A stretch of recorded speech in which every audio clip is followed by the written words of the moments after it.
What's going on, everyone? Welcome to episode 27 of the Diego Colley Football Show. And the rest of the show's been recorded. Everything else is done. I debated putting it up before Monday Night Football, and I was like, no, I'll wait. I'll wait to see how this game plays out. And wow, I am happy I did because I have a lot to say. I thought that the Chiefs were maybe the most embarrassing, worst loss of the entire week. I think it's arguable that the Philadelphia Eagles have surpassed them with tonight's performance. 19-22 loss to the Los Angeles Chargers in LA, practically a home game for the Eagles, in a game with 8 turnovers, 5 for Philly, 3 for Los Angeles, all 5 on the shoulders of Jalen Hurts, 2 of them coming in one play, a game where they got the run game back on track, a game where they got A.J. Brown going 6 for 100, and they still lost a game where they outgained these guys. They had 365 total yards. The Chargers had 275. They had 2 more turnovers, but it's inexplicable, the fact that they lost this game. Inexplicable. This is an unacceptable loss for Jalen Hurts. This is a horrible performance. 21 of 40, 240, 4 interceptions. It's the most Mickey Mouse play of all time. Play where he throws the interception. Shipley comes back down, punches the ball out, and then they get the ball. Hurts picks up the ball, and it gets stripped again. It was just an absolute masterclass in missed opportunities. They start off slow. The defense played an outstanding game. An outstanding game. They sacked Herbert 7 times. It felt like he had to scramble on almost every single play to have any success. They had no success down the field. Their leading receiver, the Chargers' leading receiver, was Kamani Vidal. 1 reception for 60 yards on a play on the first drive of the game where he catches a little check down and runs for 60 yards without. Keenan Allen had 22 yards receiving. Trey Harris at 18. Ladd had 12. Omar Hampton had 11. It's unacceptable. Herbert was 12 for 26 for 140 yards, 1 touchdown, 1 interception. And the Eagles lost this football game. I don't even know what to say. The amount, just sloppy, just horrible. Just absolutely horrible. They missed a field goal in the first half to end the half. That would have been a 10-9. A 48-yard field goal after you get an interception off of Herbert. I don't even know what to say about this team. The defense showed up today. They still got pushed around the run game a little bit, kind of continuing the trend from last week in Chicago. But 6 of those yards come from Herbert, so I wouldn't really call that that's just him making do with what he has to do when he has to run, pick up the ball and scramble. You know what I mean? Hampton was 13 for 56. He looked good in his first game back. Vidal was 14 for 44, 100 all-purpose yards. This is an unacceptable loss for the Philadelphia Eagles. An unacceptable loss. Just looking at the playoff standings, they're in a spot 8-5. The Cowboys are alive. The Cowboys, they're clinging on to it, but they're alive. Just looking at the schedule, the Eagles have 2 more against the Commanders, so they're gonna have to lose 2 of those, which I don't think they will. But you never know. Cowboys are sitting at 6-6-1. Eagles are 8-5-0. Cowboys' schedule looks like Vikings, Chargers, Commanders, Giants. The Eagles have the Raiders, Commanders, Bills, Commanders. So they're going to need the Commanders to steal a game. But even if they do make the playoffs, no one's scared of this team. No one's scared of this offense. I have such an issue with the play. There's a lot of blame, people saying, is it all on Patullo? It's not really all on Patullo. The players have to execute. I agree. Hurts had a horrible game. But some of these play designs are awful. It seems like something always bad happens when. It seems like every third down they just call a play up where it's just sit at the sticks. Everyone run a curl, and teams are onto that. One of the interceptions is when he's trying to go to Devontae over the middle. It's just a curl out that Dante Jackson reads, and Devontae doesn't sell the deep ball enough.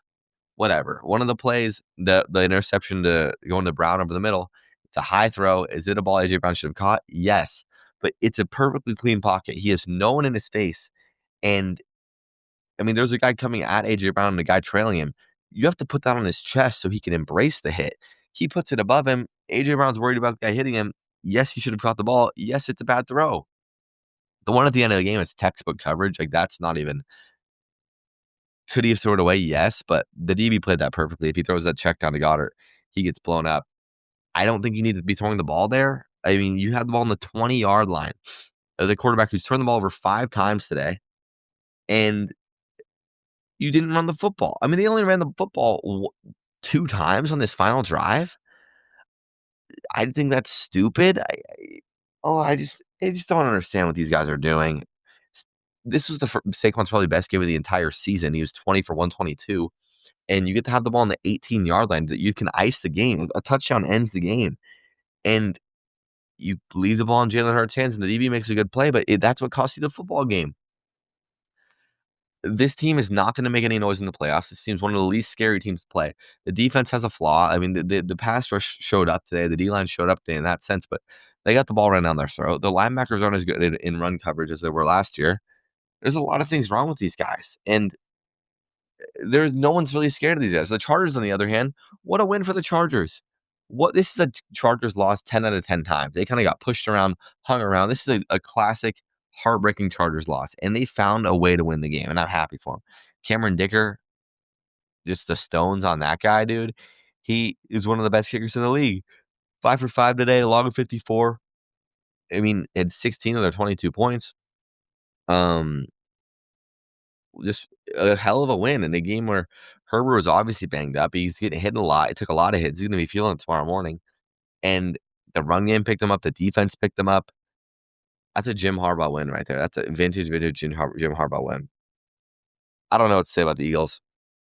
They can't. It's like every week you expect them to figure it out, and some aspects of it work, some aspects of it don't. Based on pre-production, I mean, A.J. Brown has a huge day. Dallas Goedert has a huge day. Saquon has a huge day. But Herbert just gives away possessions. Just gives away possessions. I mean, that first interception's horrible. That's the one where the interception, then the fumble, and the fumble. I mean, it's a little choice drop by A.J. Brown. The D tackle drops back into coverage, doesn't even see him. He throws it right to his stomach. That's an interception on the 21-yard line.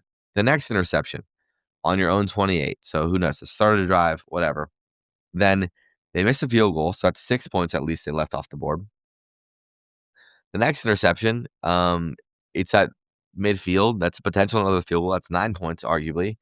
And then the last play of the game, they left like 16 points on the board. Jalen Hurts did. It's unacceptable. It's an unacceptable way to play football. It's careless. This team is not going anywhere continuing to play like this, and I don't see a way that they turn around. This resembles a lot of 2023, not 2024. This team's broken. Chemistry's off. This is only going to make things worse in the locker room. A.J. Brown already didn't like Jalen Hurts. I can only imagine what this is going to do. A.J. Brown has stuff to blame, too, on his shoulders. A horrible loss for the Eagles. They need to look themselves. I mean, they got to get rid of. I don't even know if getting rid of Patullo does anything during this season. It's probably a little too late to do that, but I don't know if there's a solution to what the Eagles are doing right now. So that's what I got to say about Monday Night Football. Enjoy the rest of the show. And yeah, just enjoy the rest of the show. On to Atlanta, where the Seattle Seahawks have another dominating, convincing win over an inferior opponent. They take down the Falcons 37-9.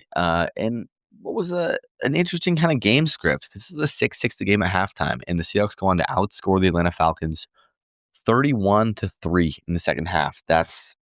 I believe they have the amount of 30-point halves they've had is more than the entire NFL combined, and they're doing it at just an insane rate in a lot of different ways. So there's a lot of storylines from this game. There's a lot of positives, but I'm gonna start with the kind of the first time, kind of the negatives on that side of the ball. It was a weird half. I mean, it was kind of one of those halves that you could tell there was not really any juice in the building. They went across the country, 10 a.m. game, and they just kind of came out flat. The defense got a stop to start the game, and you get the ball back. You're right, let's go and dominate these guys. And 3 and out, have a 12-play drive that ends in a field goal. Darnold throws an interception. They end up punting before half. McDonald has some questionable clock management for the half, where you end up getting a field goal, but you had 3 timeouts. You let a lot of time just tick, tick, tick off the clock, and you were able to tie it up before the half. But it just kind of looked off. They didn't have much success in the play action game. It felt like every time they dropped back in play action, their the defense wasn't really falling for it. There was no one open. Donald had to kind of move around. Jeff Ulbrich was kind of dialing up the pressure because there was nothing really there. They had not much success. They were trying to get JSN involved. They couldn't get anything going. That drive that ends in a field goal, they just kind of stall out in the red zone. They had a few penalties down there, and you get to the 4-yard line, and they aren't able to punch it in. JSN catches the ball, and his feet are already out of bounds in the back of the end zone. It was just kind of sloppy. And on the interception part of it, Darnold just kind of sails him, and you're like, okay, this is kind of the script if you're going to beat the Seahawks: is get the offense uncomfortable, get Darnold uncomfortable, try to force a turnover or two, and you can kind of play your game. And you're going to have to scrap and claw if you want to do that. But after the interception, that's when the Nicky Minori block field goal happens. That was a special play, and it was a spot when they needed it a lot because it's a 3-3 game. It was to go up 6-3, and the next drive the Seahawks ended up going 3 and out. So that was like, it didn't even end up really surging anything right there. But the Falcons got a field goal on the next drive, and it could have been a 9-3 game before the Seahawks ended up tying it up going into the half. And it was just flat. It was just flat, and it was a game that I've seen a lot of times in my life being a Seahawks fan where it's a team they're supposed to beat. They come out flat and they kind of just play to the level of their opponent, and it ends up coming down to the wire. And if they do end up winning, which they do usually end up winning these games. It's in the most dramatic fashion, come from behind, game-winning drive. Just a stressful game that doesn't always need to be a stressful game. And I was like, I really do not want this. Shouldn't have to be that game. The Falcons are bad. Cousins was having some success going to pits down the field. They were getting rid of the ball quickly. They weren't really letting the pass rush eat, which is what the pass rush has been doing in the last few weeks. It was a good game plan by the Falcons offenses. We're not going to let this great D-line get after Kirk Cousins, who's limited on mobility.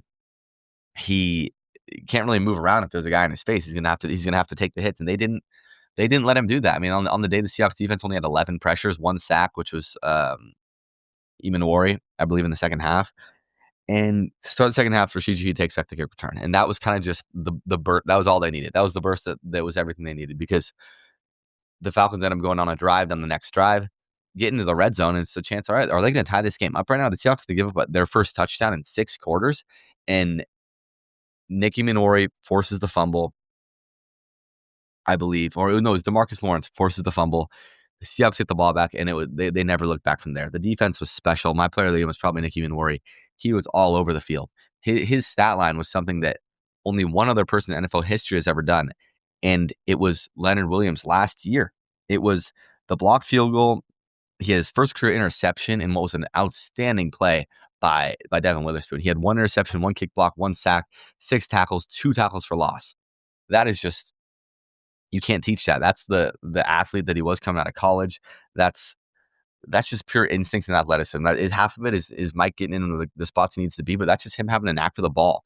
I mean, some of those TFLs, he's just absolutely blowing up the backfield, and you can't even do anything about it. He's the best. He was arguably the best athlete on a field that had Bijan Robinson running around on it, running the ball for the Falcons. And if you look at Bijan's stat line, he didn't do anything. He had 20 carries for 86 yards. So I guess that's not anything, but it was, he wasn't never able to break that off that explosive run. His long was an 11-yard run. And Bijan's kind of known for having that one run a game where he can get to the second level and no one's going to catch him. In the receiving game, he was kind of swallowed up two receptions for 8 yards. So in total, if you're holding Bijan to under 100 total scrimmage yards, I'd say that's usually a successful day for the defense. Witherspoon, I thought, was the second best. I mean, him and Eamon Warrior were the 2 best guys on the entire field, but this was a truly like Devin Witherspoon all-pro game. And I'll say it, sometimes during games this season, it's kind of like, where is the Witherspoon that we know he can be? Where's this guy at? Like, he feels like sometimes he's unable to make the explosive play. He hasn't an interception in a really, really long time. And yesterday he graded out as a 95, which was the highest among any player in all of Week 14. He had 1 interception. He had that 1 PBU where it goes to the Imanori interception. Only gave up 1 first down. He had 2 pressures on his own, just off the edge. McDonald was sending him off the edge. It was just an overall elite effort by the defense. And that's 2 games in a row that they have not given up a touchdown, which is absolutely crazy. That's just a crazy stat in the NFL, 2 weeks in a row against teams that have athletes on them. Like, it doesn't matter who's on that team. It's 2 NFL teams who are getting paid lots of money. Their coaches are getting paid all week, scheming something up. They can't get in the end zone one time. And they gave up 3 field goals. 2 were in the first half. That second half, they held them to 3 points, which is absolutely crazy. And just the turnovers in that second half. They have a turnover on downs, an interception, another interception, a fumble. That's 4 turnovers in one half of football, which is absolutely crazy. I think another kind of thing that maybe stuck under the radar a little bit was the fact that they didn't have to expend Julian Love in his first game back. He played 20 snaps, and Mike said that he could have played a little more. Like, they were moving him in and out in the first half when it was still a close game and early in the second half. But they weren't going to send him out there and haven't played the entire game, especially with a hamstring injury. That's not something you want to rush back. That's just a muscle thing where if he's out there too much, the last thing you want him to tweak it in this game against Atlanta. And Ty Okada, I played a solid game. No real mishaps. Just off the top of my head, McDonald made it a point to shout him out after the game and saying, "Hey, we're confident in him to be able to step in this game." Like, it's not seen as a huge downgrade for them having him with his experience that he's gained this entire year. It's okay to have him in the game, and I've done a complete 180 on Ty Okada because his first few games I thought that he was awful and he should not have been. He wasn't the guy that should be starting games for a team that has Super Bowl aspirations, and he has absolutely proved me wrong. Ever since that Buccaneers game, which was rough for the defense, had a lot of guys out, I thought he's been one of those guys you don't even notice back there because he's just doing the right thing every time. He's not letting those big plays happen over his head. And this was really like the first time we've seen the defense at full strength, like actually all year. And they stayed at full strength. It didn't seem like there's any injuries, which is huge news. It was just a dominating effort on all 3 phases of the game. I mean, special teams, it's hard to say that the MVP when you're looking at the defense and the offense in the second half, but a blocked field goal and a kick return touchdown, that is, you can't ask for any more from a special teams unit. You got to give Jay Harbaugh a shout out on that side. And we'll move to the offensive side of the ball. We'll start with mentioning Rashid Shaheed. He has that big kick return, and this was the game that kind of I've been waiting to see from Rashid Shaheed. 4 receptions, 67 yards. It felt like every time he caught the ball, he was wide open. And it's not like he was running deep routes, like people lost him in coverage. He was just so quick off the cut. They had no answer for him when Darnold was going with the ball. He was only targeted 5 times, 4 receptions, but all those receptions were just they were real passes. It's not like it was a screen where he caught it, had a big run after the catch. It's a ball underneath, ball in the flat, quick out route where he just separates and Darnold finds it. And I was waiting for them to connect on a level like this because he has these tools. There was no reason that he should have had these games that he's had in the last few weeks. And a lot of the guys said it in the post game. They were like, yeah, I could kind of tell in practice this week that chemistry kind of really came together. And that's going to be huge for this stretch run for the Seahawks. They're going to need to have guys that can step up when JSN has all this attention garnered towards him. You need to have another guy that can take the top off, or another guy you can have reliable underneath that has a little more separation, not like Cooper Kupp. Because I love Cooper Kupp, and he's going to be there. He's going to be a guy Darnold can throw the ball to and expect him to catch the ball.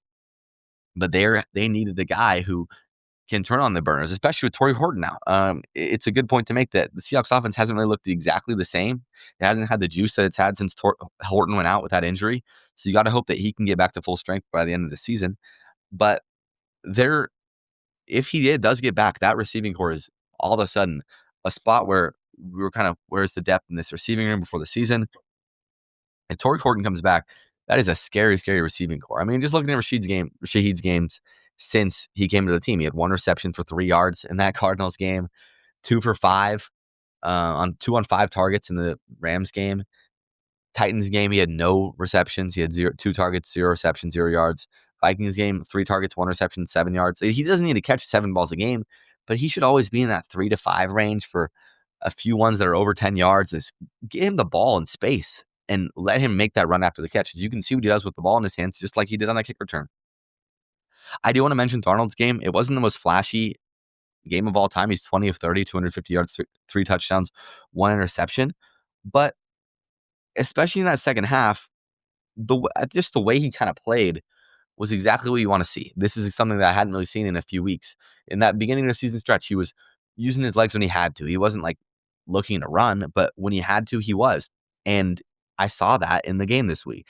He had 3 carries for 23 yards, and he said it in the postgame. He said the ends were getting a little deep. He just saw those rooms to run, stepping up in the pocket and finding a gap and running for a gain of 5 to 10 yards. And he looked pretty fast. I do have to say he's a quick guy. I think it's underrated his his speed, athleticism, but he can something that we'll touch on the interception a little bit. I think he's just forcing it. It's 3rd and 1, and they're going a little play action. That's never my favorite thing in the entire world, but you're gonna have to do things other than run the ball, and he had K9 in the flat. He coulda kinda forced the ball in the flat, and he coulda caught it for the first down or give him a chance to run a guy over. I mean, if you get it to him early, it's not like there was a guy right on his hip and trust him to get the extra yard, just run a little run after contact, or he could've even on a play like that, I think he coulda got to the sideline, got to the pylon, and extended the ball for the first down. He's forcing it to a guy like Arroyo who he's covered. I mean, there's 0 separation there. He said he throws it a little high. I just don't think the decision was kinda poor, but after that, he bounced back, and after that, he had a great game, 20 of 30, 250, 3 touchdowns, no real mistakes after that. He was only sacked 2 times, and they only pressured him 11 times. So, the offensive line, Matt McDonald said just a few minutes ago that Anthony Bradford was the highest graded O-lineman in the game yesterday. There's always gonna be those clips that come out where, what is Anthony Bradford doing? But you can't deny, like, on an overall scheme of things, he's not playing horrible. Like, he's not great, but he hasn't been bad. And I mean, just looking at it yesterday, grades out of 65, 87 in the pass blocking from PFF. Charles Cross had a pretty poor day in the pass blocking at 28, and but he on the run game, he graded out as 87. On the run game, it wasn't the best day for it. Charbonnet had a good day, 7 carries, 46 yards, long of 27. K9, 10 for 29, no rushing touchdowns, but it didn't really fucking game when they had to. In the second half, it was kind of the Seahawks offense of the first half of the season when it was Darnold was doing whatever he could with his arm. And the play action, it had the Falcons guys coming down. It felt like every time they threw the ball, there was a guy that was like wide open. After it got to the second half, it didn't really seem like he was forcing throws in the tight windows. He was just executing the offense with ease, and they kind of got JSN kind of going a little bit. I don't know if I call it a bad game, but only 92 yards for his standards has kind of been on the lower end this year. He has 7 receptions for 2 touchdowns. That touchdown when he beat AJ Terrell in his first touchdown, the dig route, just so smooth. It doesn't look like he's running fast. He just glides past him. That's AJ Terrell's first touchdown he's allowed all year.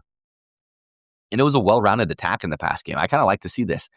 Jason had 7 for 92, 2 touchdowns. Rashid Shaheed, like I just talked about, 4 receptions, 67 yards.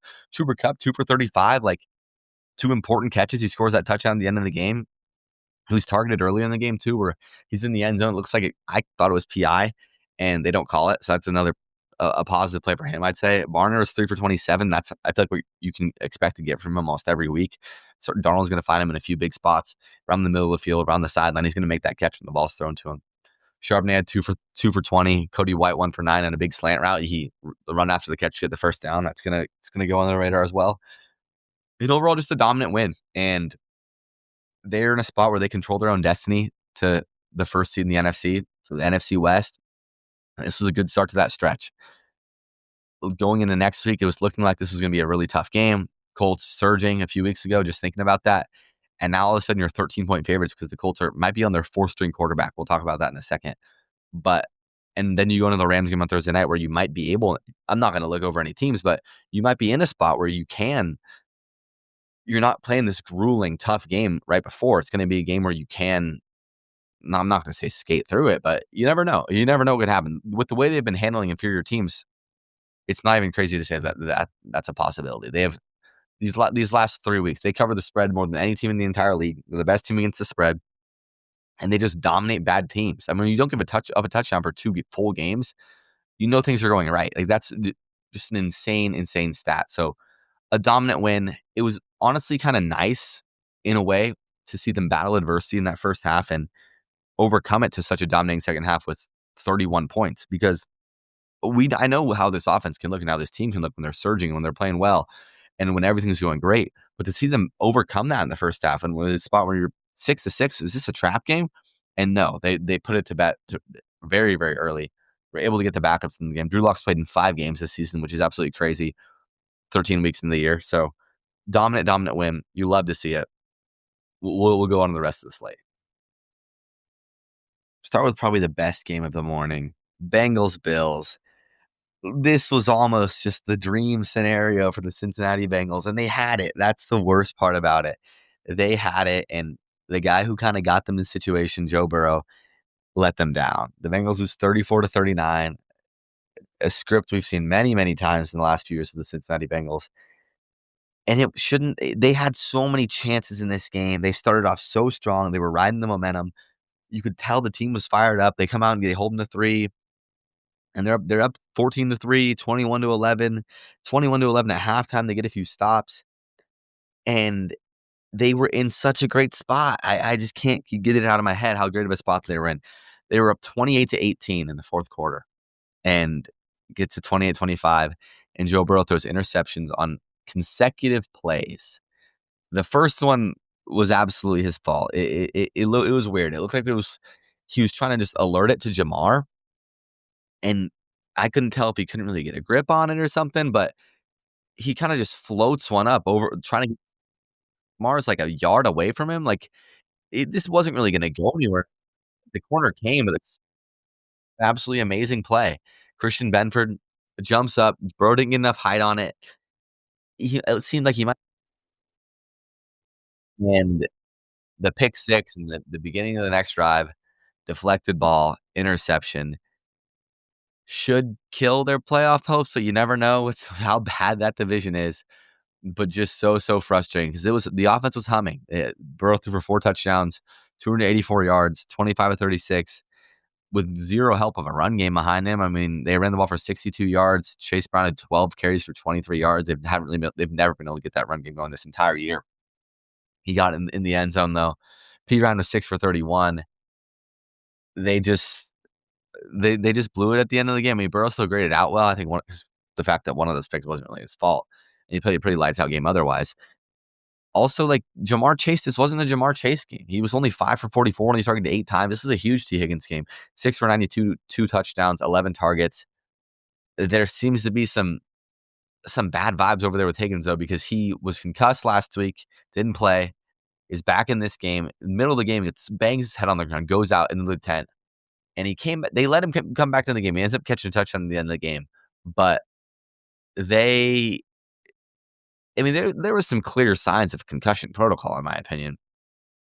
Like some symptoms of it. I quite frankly don't know how he's allowed to go back in the game because he hit his head really, really hard, and he's coming off of a concussion. Like in 2 weeks ago, he gets tackled. He's holding his head at times even after he came back into the game, and he was allowed to return. It just didn't really make sense to me. And the NFLPA made a statement that says he was evaluated twice and was cleared to return. After the game, he notified the team he was experiencing concussion protocols.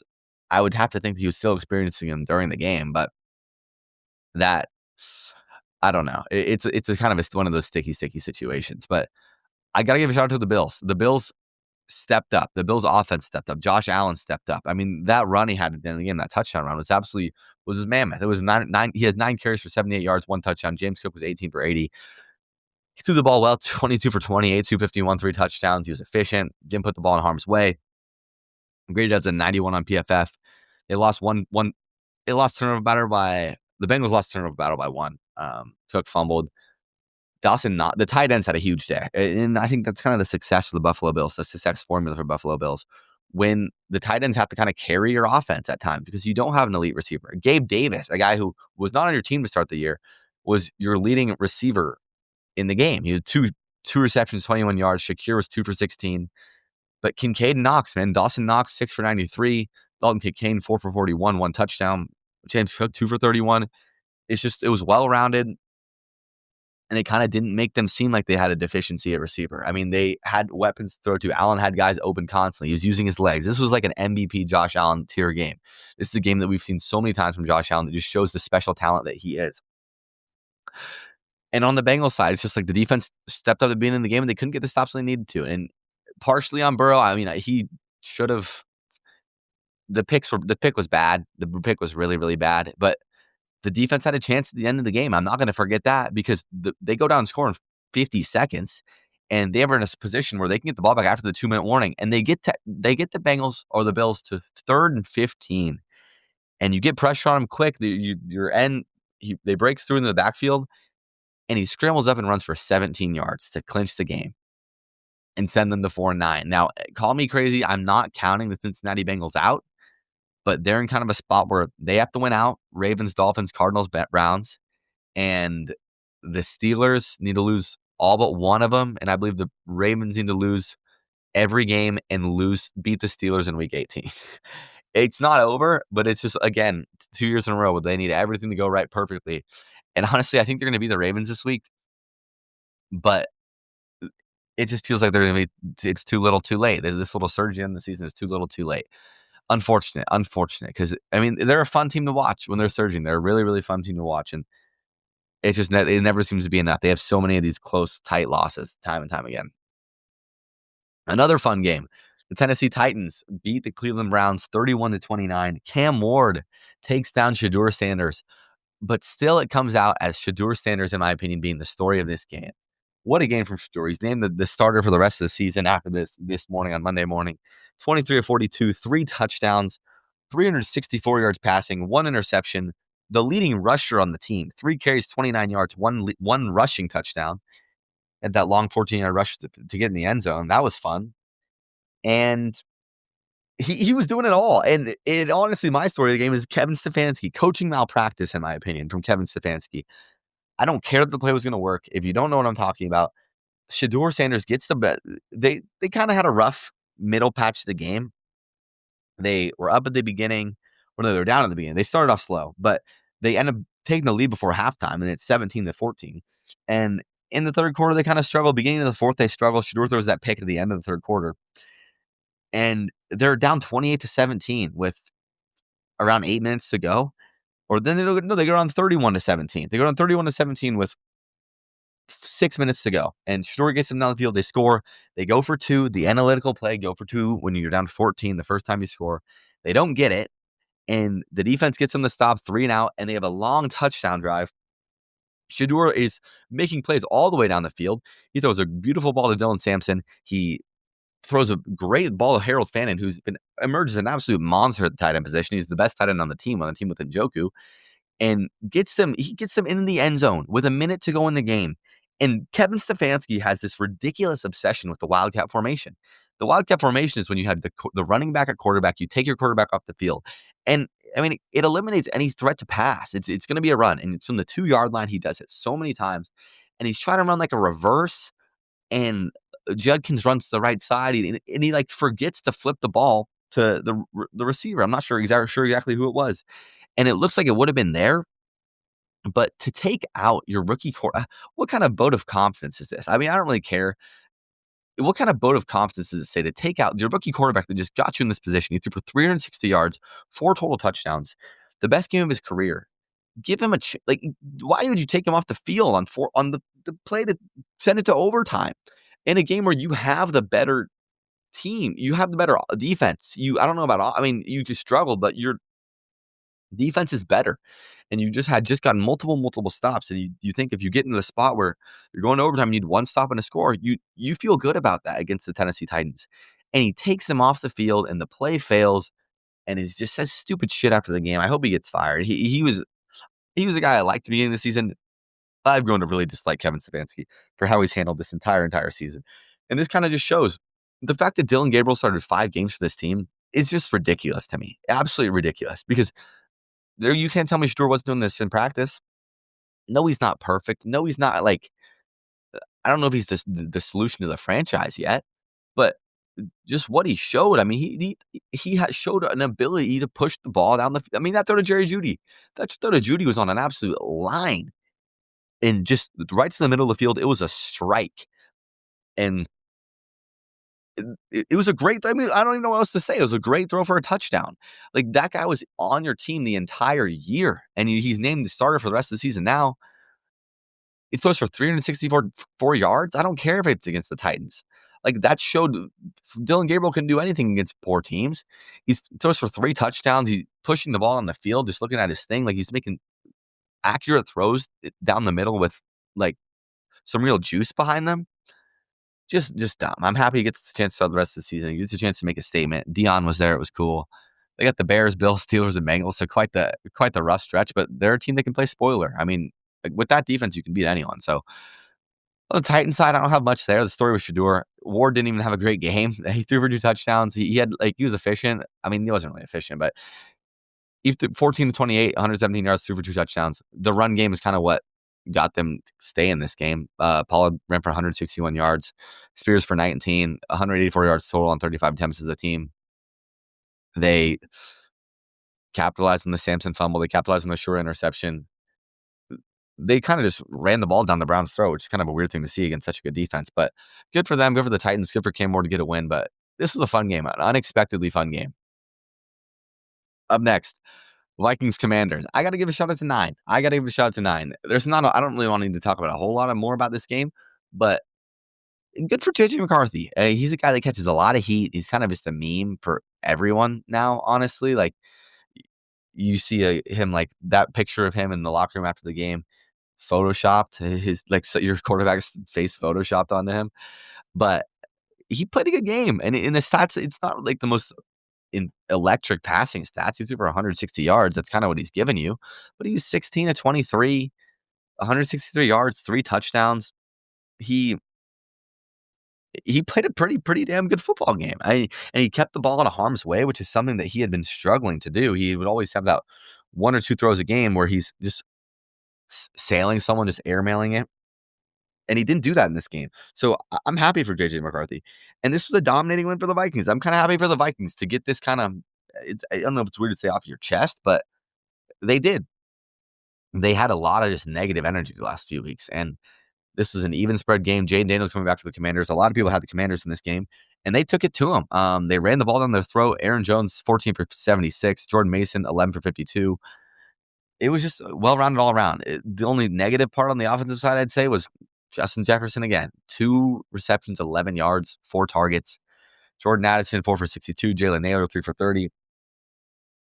They just can't seem to get him going. Him and 9 can't seem to make a connection.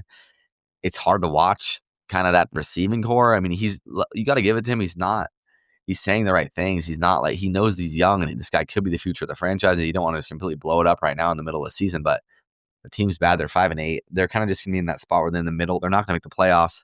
They can win some games though, and it's kind of just going to cook their draft position. So it'll be interesting to see how that kind of relationship plays out with Jefferson and the organization, even if it goes to the offseason. But a win for the Vikings on the Commander side. Just shut Jaden Daniels down. I understand it was precautionary taking him out, but he hurt his elbow, the same elbow that that had that gruesome dislocation. I said it last week. I said there was 0 reason for him to be playing in this game. There was no reason to rush him back.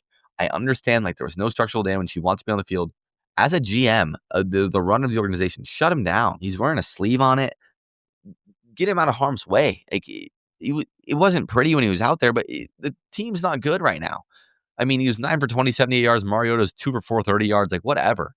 Get him out. Like, do not kill the rest of your future for a few games. Tank for a better draft pick anyway. Like, and Mariota's been playing decent football. It's not like he's like just an absolute atrocious thing to watch at the quarterback position. Like, he played a good game last week. I just think if Jaden Daniels comes back to play this season, that is just, they might need to get rid of Dan Quinn if that's what happens. Just that's totally my opinion. I just think it's ridiculous. So, good for the Vikings, good for them. Commanders, they got something go. They got some bad juju there going on in Washington. Old roster. GM Adam Peters is going to have he's going to have a lot on his plate this offseason to kind of fix what he kind of built last year and I'm not blaming him for doing what he did last year because it was an old roster. They were playing well. Jaden was winning them games. So he kind of put a lot of the chips in one table trying to potentially win a Super Bowl. And they made it to the NFC Championship, so you can't hate on him for that. But it's really blew up in his face this year. Dolphins-Jets. Dolphins win 34-10. Another one, not going to spend too much time here. I'm happy the Dolphins took care of business. I said I wanted them to take care of business. I said they shouldn't let the Jets hang around. Jets are a worse team. The Dolphins are at 6-7. Same record as the Chiefs. Same record as there's another team, the Ravens. Like, they're right in it. If you think the Chiefs are in it, if you think the Ravens are in it, they're right in it. I don't necessarily think they're going to make it, but I said 3 weeks ago, a lot of people said like 4 weeks ago, they were in a spot where after they beat the Bills, if they won 3 in a row, they'd be at 6-7 in the playoff race. And they are. Now they got games with the Steelers, Bengals, Bucks, Patriots. It's really tough, but who knows? I think they can beat the Steelers. The Steelers are a beatable team. And this was just dominant, hard-nosed football on the ground today. Devon Achane had 7 carries for 92 yards. Went out with a rib injury. think he's questionable on a week-to-week basis. McDaniel said he kind of just landed on the ball weird. That you never want to hear that. Jalen Wright, 24 for 107, one touchdown. Ollie Gordon, 5 for 17. Waddle was good in the receiving game. Tua took care of the ball, didn't turn the ball over. 0 turnovers for them. 13 to 21, 127 yards, one touchdown. Brady Cook played in this game for the Jets. 14 to 30, 163 yards, 2 interceptions. Brees was 14 to 43. At least you got some guys chipping in the receiving end. I mean, Mason Taylor, that's going to be a guy that's going to be hopefully a keystone of your franchise in the coming up years. 5 for 51. Mechie, 4 for 34. Mitchell, 1 for 24. That's all I got on this game. It was an ugly one. Jets lose. They're in tank mode, so they're perfectly fine with it. But they just didn't show up in this game. Their only touchdown in this game was a special team touchdown, which it seems they have. I don't know the stats on this, but they might have the most special team touchdowns in the league, or it just seems like that because I feel like I see a Jets special team touchdown every week. Sometimes every other week at least. Sometimes every week, and sometimes multiple a game, which is crazy. Up next, Saints Bucks. The Bucks are in a free fall. They are, after starting 5-1, they've won 2 games since. After starting 5-1, they are 2-5, and it is ugly. It is ugly football. Their 2 wins were ugly on the offensive side. They couldn't seem to get off the field. They're signing Jason Pierre-Paul to the practice squad today. Okay, they let Tyler Shuck run all over them, man. He was 7 for 55. He had 2 rushing touchdowns, 13 to 20, 144 yards, 2 interception. They got pushed around by the Saints. Devin Neal was 19 carries for 70 yards and a touchdown. It was ugly, dude. And Baker played poor. No, he's 14 for 30, 122 yards, 1 touchdown, 1 interception. They ran the ball overall decently well. Bucky was 15 for 55. Rashad White, 11 for 53. Sean Tucker, 7 for 29. Baker ran for 42 yards. Emeka had a rough day. Emeka's been in a bit of a free fall himself recently ever since that huge game against the Hawks. It seems like he's only surpassed 60 yards one time. He has 9 targets and his 2 receptions for 15 yards. He has that bad touchdown drop in a drive when they ended up having to settle for 3, I believe. Drops a wide open touchdown catch. Brutal for them, brutal for him. It's been bad, and now they're tied with the Panthers at the top of the division, and they have 2 games against the Panthers left. They have 3 divisional games. It starts with the Falcons on Thursday night this week in a must-win game. And then, I mean, thankfully for them, they get a week and a half to prepare for the Panthers. But they need to I don't know what it is. They need to figure some shit out because this is an ugly team. I see fans turning on Todd Bowles. They're over his coaching style. He's kind of just meh there on the sideline. But when you get a poor game from your quarterback and a poor game from your rookie receiver, who's your best player, arguably, the whole first half of the season, you're not going to win games. And when your defense can't get off the ball, I mean, the defense was honestly the more frustrating thing to me. They were letting Tyler Shuck out there looking like prime Lamar, looking like prime Josh Allen. One of his rushing touchdowns, man, he's running the read option literally like he was Josh Allen. He breaks to the outside. They have a lead. It works perfectly, and he just runs past everyone. I mean, he outruns the corner. I didn't know Tyler Shuck had that in him, but I mean, good for him. I'm happy to see a rookie quarterback succeed. But he made clutch plays. I mean, they got outplayed in the clutch. Sometimes in these games where, I mean, his second rushing touchdown, he breaks free from 2 sacks. Vita Vea has him in his hands. Another guy has him in his hand, and he just breaks free, escapes the outside, and runs in for a touchdown. Sometimes in these games, teams get behind early, and they kind of are in the spot where they're like, oh, we're the better team. We need to lock in. We come back from behind. You either win or you lose. But that's how some of these upsets happen. The Bucks had this game. It was a back-and-forth game almost the entire way. And it was tied up at the end of the third quarter, and they just got outplayed in big spots. They turned the ball over on downs on the New Orleans 42, on New Orleans 46 on 4th and 2. The Saints score a touchdown. The Bucks get a field goal, and they get the ball back with a chance to win the game. They're down 4 with 2 minutes to go, and they go 3 and out. It wasn't like they even showed any semblance of life. They got the ball back with a chance to win the game, and they didn't give you literally anything. So I don't know where the Bucks go from here. This Thursday's game turns into an absolute must-win before 2 big matchups. The Panthers didn't play this week, are the big winner of the entire week because I think they control their own destiny now with 2 games against Tampa Bay, who has been a very, very beatable team all around. That's going to be an interesting matchup in 2 weeks. The Bucks are in a spot they have to win this Thursday night. And it's a divisional battle. It's a rivalry game. These teams don't like each other. That's not a spot I want to be in with this Bucks team, man. They need to do something to light a fire under their ass because they're not playing with any heart right now, quite honestly. Up next, Colts and Jaguars. Daniel Jones has torn his Achilles. He's out for the year. Really, really sad. A guy who's bounced back this year. He's playing great football. He's in the MVP conversation for almost the entire first half of the year. They've kind of come down to earth the last few weeks, but he was playing good football. He's running this team at a high level. They're an 8-4 football team. No one expects him to be there. And now they're in a spot where they can, I think it's very realistic. They missed the playoffs. And Riley Leonard, who came in and he didn't play horrible. I mean, he was 18 to 29, 145. Didn't really have the chance to get the ball on the field to an interception. He's banged up. And bombshell breaking news from about 20 minutes ago. They're giving Phillip Rivers a tryout to come off his couch. He retired with the Chargers earlier this season. Phillip Rivers is coming into the building tomorrow at 44 years old on his birthday. If that's your solution, I kind of want to see it for the storylines, but that can never be a good sign. And they're 13-point underdogs going to Seattle tomorrow or this week in a spot where people are like, this is going to be a huge game against two great teams. One great team now because Jonathan Taylor is 21 for 74, one touchdown. Leonard ran in for a touchdown, good for him, but the defense got pushed around. This was a hell of a game from Liam Cohn, hell of a game from Trevor Lawrence. 17 for 30, did his job, 244, 2 touchdowns, ran for 16 yards. Etienne had 2 touchdowns, 20 carries, 74 yards. Brian Thomas Jr., shout out to him. It wasn't like the biggest volume day, but 3 receptions, 87 yards. There you go, BTJ. That's what we've been wanting to see from you. Jacoby Myers got in the end zone again. He's just been kind of a monster since he came over to Jacksonville. 4 for 39, 1 touchdown. They dominated these guys. And I got to say, I love Liam Cohn. I like his coaching style. There's a play after the half where he's hyping up his guys. Trevor Lawrence makes a good play. I believe I don't know if it was to get him in the end zone it was to get him in the end zone right before half with 7 seconds to go.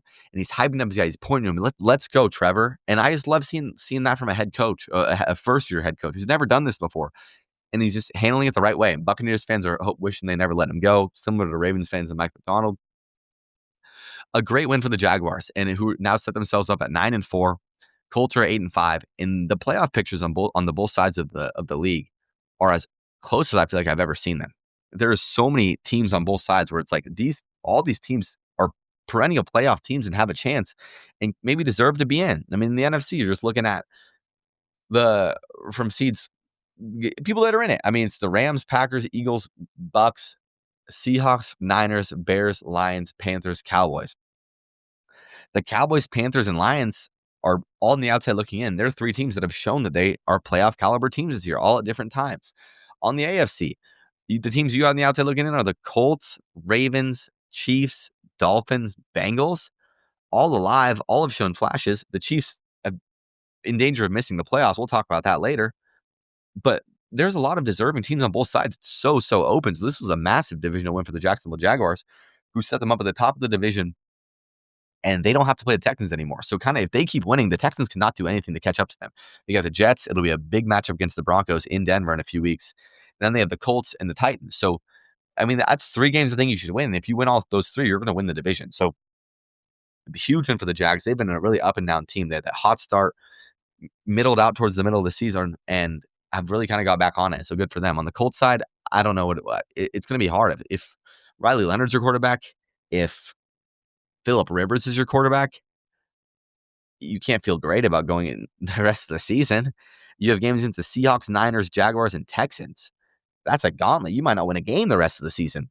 It's unfortunate that Anthony Richardson is on the IR because this would be a great redemption spot for him. But he had the orbital bone fracture. It'd be a great spot to be like, what did you learn sitting on the sideline? Have you grown up a little bit? But we're not gonna be able to get it. The storyline's gone. Sad for the Colts fans who had such a hot start to the season, and it looks like it's all come crashing down. On to the afternoon window. Up next, Ravens Steelers. The Ravens are broken. They lose a game to the Steelers in which they were quite frankly dominated. This was, I'd say, the most Steelers game of all Steelers games, and this was like a vintage Steelers game. I've seen this game many, many times before, and I hadn't yet seen it from this year's Steelers team. And I saw it today. It was a gritty divisional battle.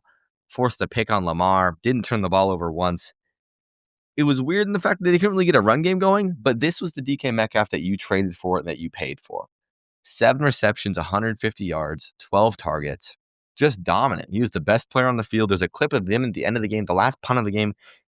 He's in the game as a gunner, like occupying two blockers the whole way down the field. Doesn't make the tackle, but that's impact. I mean, that's impact on a game right there. And I'm happy to see that from DK. That's selflessness. That's showing you're playing for the team, not for you. He didn't have any of his stupid, dumb little mistakes where he crashes out and it's a personal foul. It was the best DK game I've seen all year. I mean, he graded out as 83. Rodgers, this was kind of a vintage Rodgers game, 23-34, 284, 1 touchdown. Gainwell ran for a touchdown. Rodgers ran a touchdown in, first touchdown of the game. It was, and the defense was the story for me. They contained Lamar Jackson at 19-35, 219, 1 touchdown, 1 interception, runs for 40 yards, got in the end zone with his legs for the first time in a while. But they just scrapped out the win. I mean, it was kind of a bit of a shootout type game with all the yards, 420 from the Ravens, 318 from the Steelers, but they just made the special plays to win the game. They turned that Lamar interception into a touchdown in the first half. They go into the half up 17-9, get a score. They're up 29, up 27-16, and it was just too little, too late from the Ravens. Their Steelers' fourth quarter offense, I do have to say, kind of sputtered a little bit. They 3 and outs. They gave the Ravens every chance to win the game, but they stopped them in big spots. I mean, the Ravens have a 4th and 5 at the 8-yard line. They stop them there. They force a punt, a 3 and out, get a chance at the end of the game, and a pretty pitiful effort at the end of the game, in my opinion. They got the ball with 2 minutes to go in the game, and they didn't advance to their own 40 until there was 30 seconds left in the game.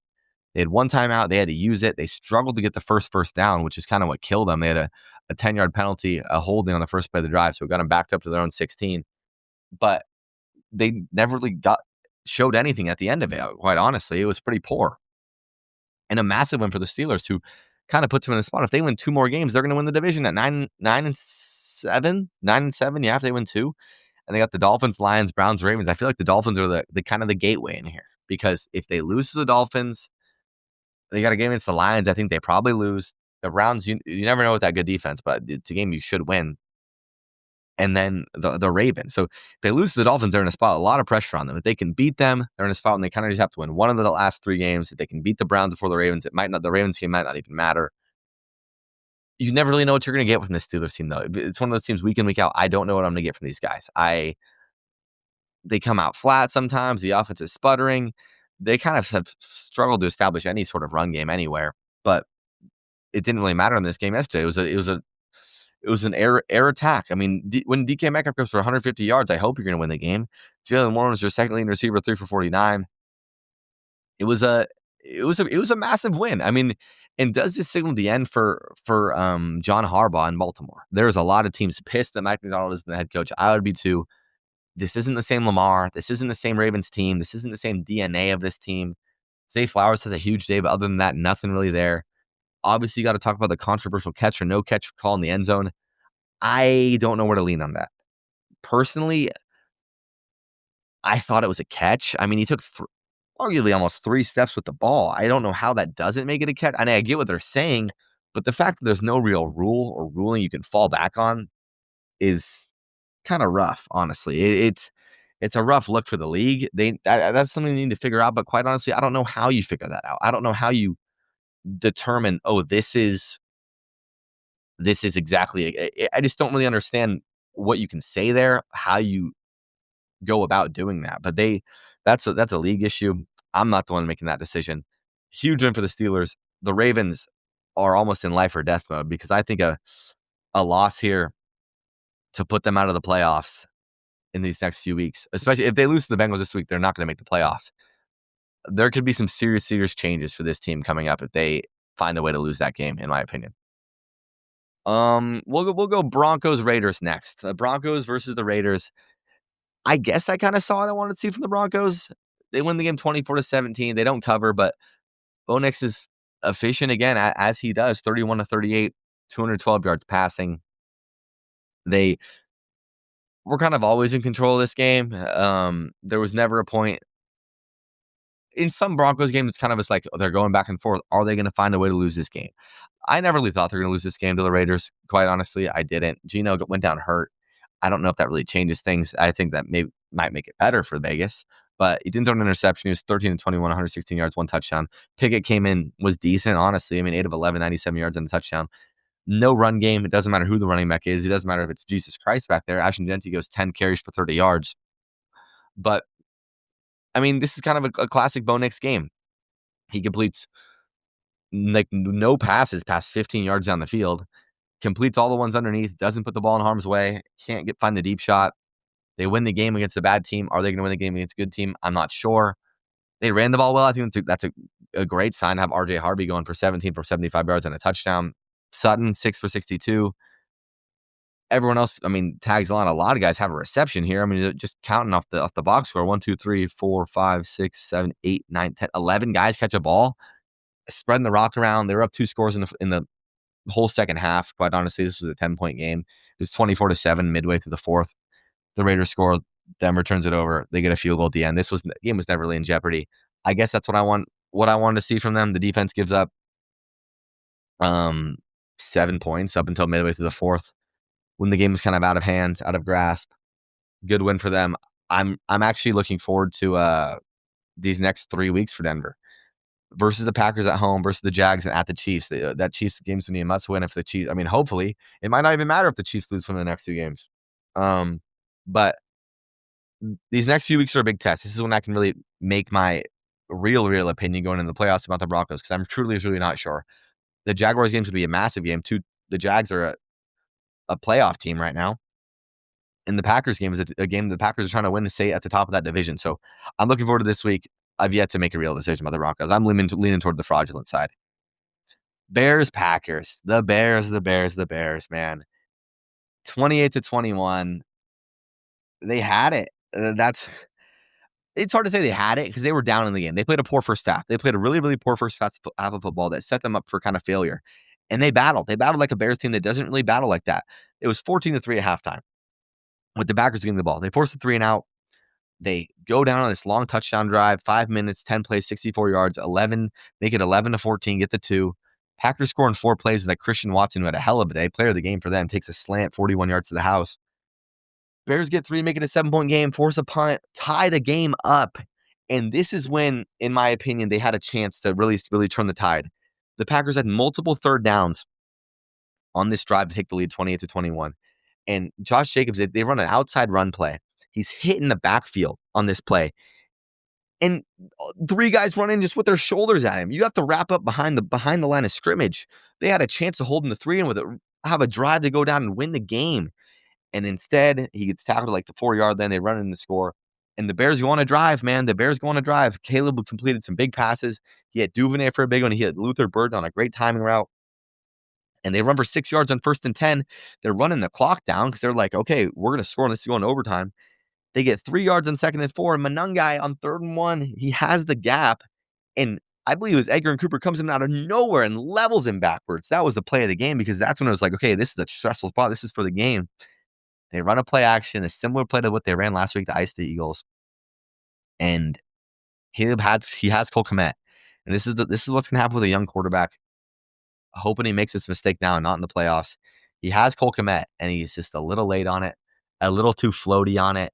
And Keyshawn Nixon comes up and makes the interception. Great play by him. A heartbreaker for the Bears. But honestly, like, this showed you're not frauds. You hung around with these guys.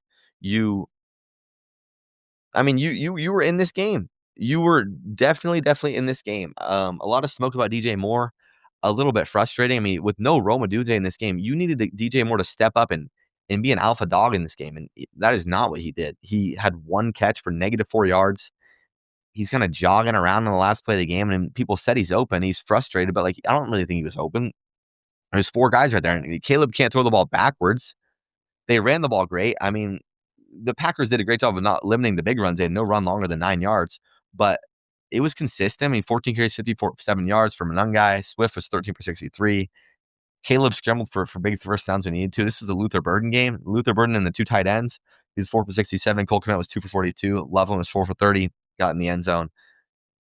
Unfortunate loss for Chicago, but I honestly ultimately think Chicago Bears fans were going into these 2 games against the Packers in 2 of the next 3 weeks. Win one, and I think you feel fine with that. You don't want to get swept by them. You have them in Soldier in 2 weeks. You know what you did wrong. Hoping Caleb doesn't make that mistake again. You hope the pass game can be a little better. You hope you can have your true wide receiver for one in that game, and it could be a different story. The defense showed up to some extent. I mean, the issue with me was here is they had multiple chances at the end of the game to win it, and they just couldn't. It wasn't Caleb's best game. It wasn't his worst. I mean, his completion percentage has been pretty poor throughout the entire year, so that's not really anything different. But, I mean, he made plays when he needed to for the most part. I mean, he got them all the way in that position, and he threw the pick.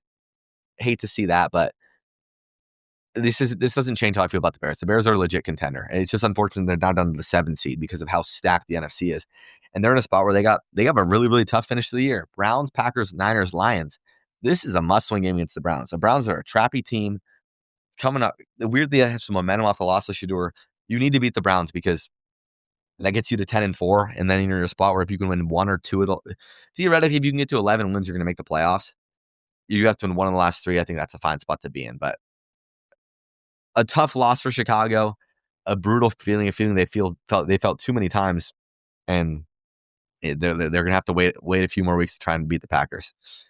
Rams Cardinals, last game of the afternoon. I don't have much here. This is the dominant LA Rams. They were perfect on their first 3 drives of the game. I believe they scored points every drive until the second drive of the second half. It was 31-10 after the first drive of the second half. Stafford was great. Puka was outstanding. I mean, that touchdown catch he had was stunning. Devontae didn't even do anything. Devontae was 4 for 29, didn't catch a touchdown. Puka was 7 for 167, 2 touchdowns on 11 targets. That's Puka Nacua right there. The running back tandem was absolutely disgusting. Blake Corum, 12 for 128. Kyron Williams, 13 for 84. Ronnie Rivers, 8 for 41. They ran for 250 yards.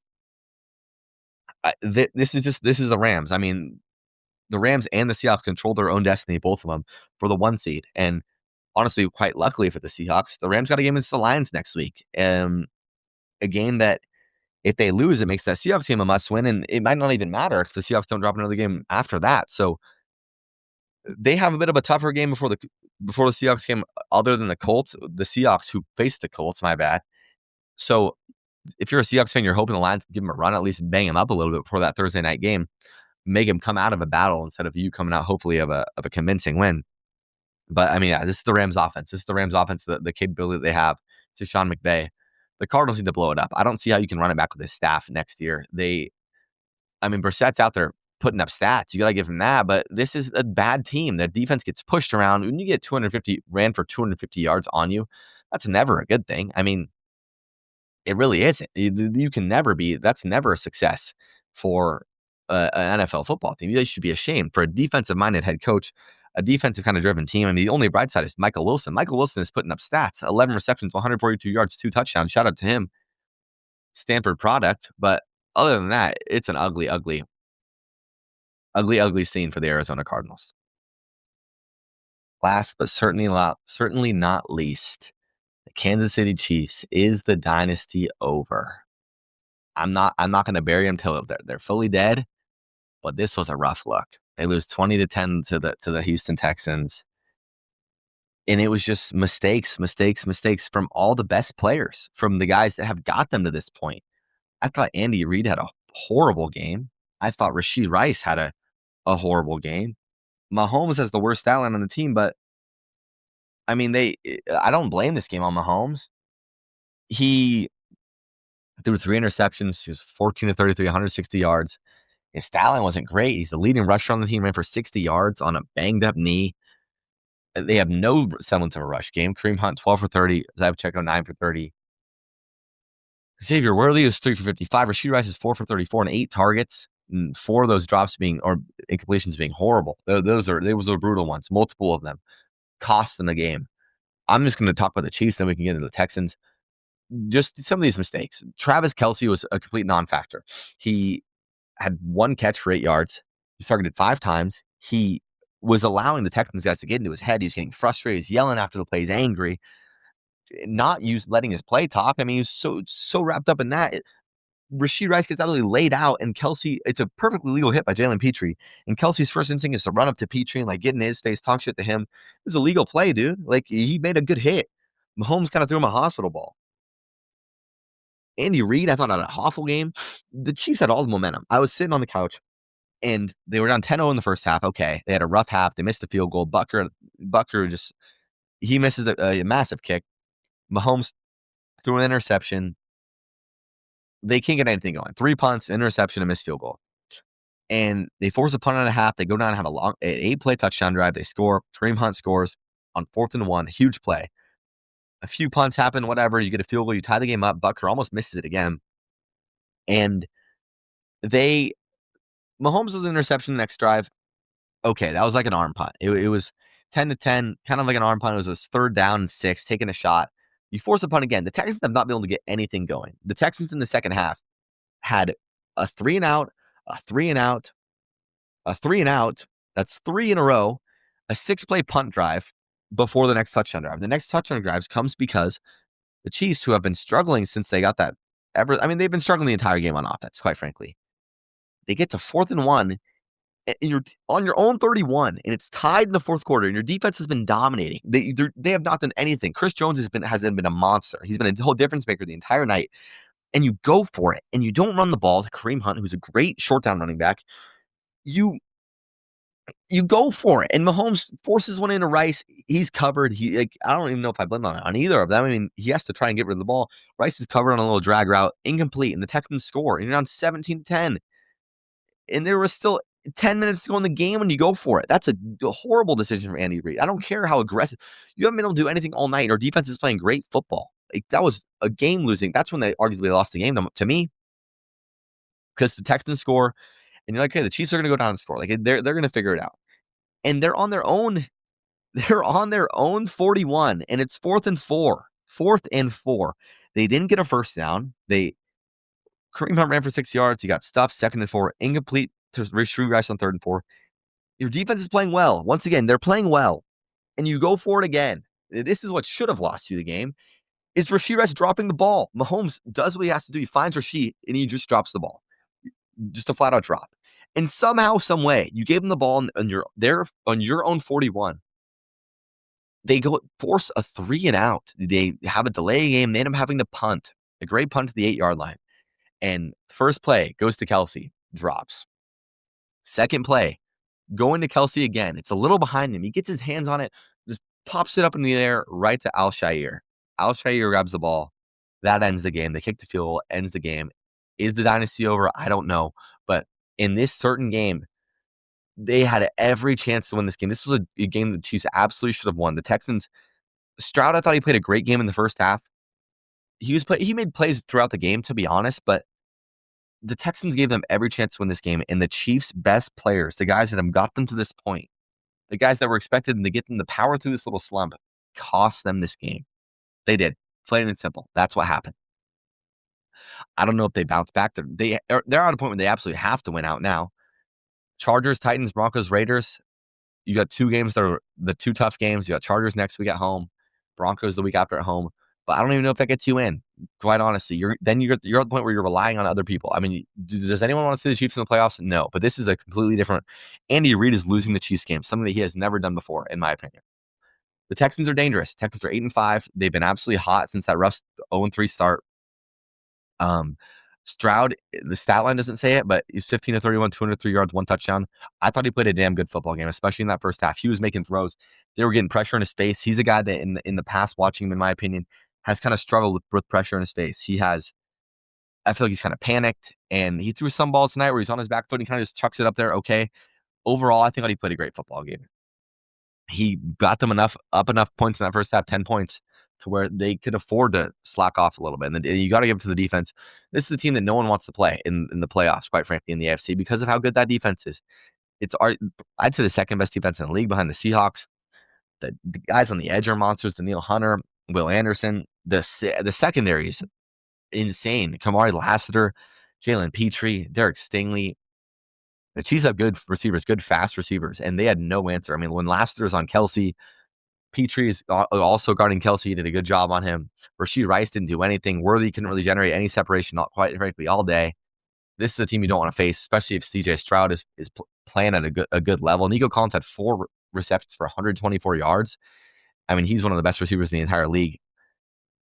This is a great team. I mean, they're a great team that no one wants to play because they're going to be in every single football game because of how good that defense is. So I'm not going to close the door on the Chiefs yet, but I'm giving them like a 5% chance. If they beat the Chargers, it goes up, but they're going to have to beat the Broncos in Arrowhead on Christmas, which who knows? It's the Broncos, so I'm not going to say anything, but that's another great defense. And the Chiefs defense, it's going to have to come down to them. I understand the offense has been bad, but the defense is going to have to bail them out time and time again because this offense is failing to show what it should be able to show with these weapons.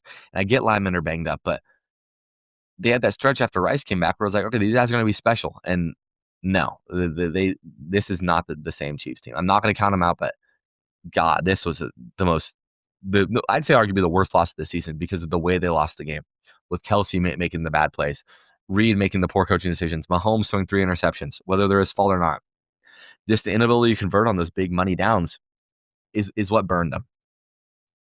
That's going to wrap up the show, everyone. Thank you for listening. If you made it this far, going to do a big college football talk on Thursday, cover the bracket, cover some of the matchups, some of the conference championship games. Wanted to keep it strictly NFL today. There's a lot to cover, a lot of storylines, so I felt that was fitting. But yeah, gonna do a big college football segment Thursday, and yeah, gonna do listener questions. I'll post that on my Instagram on Wednesday or Tuesday. Get those in, get the hot takes in, and we'll react. Maybe have a little sneaky special guest on Thursday to help me do that for a little segment. But stay tuned for that, and I'll see you guys on Thursday. Thank you.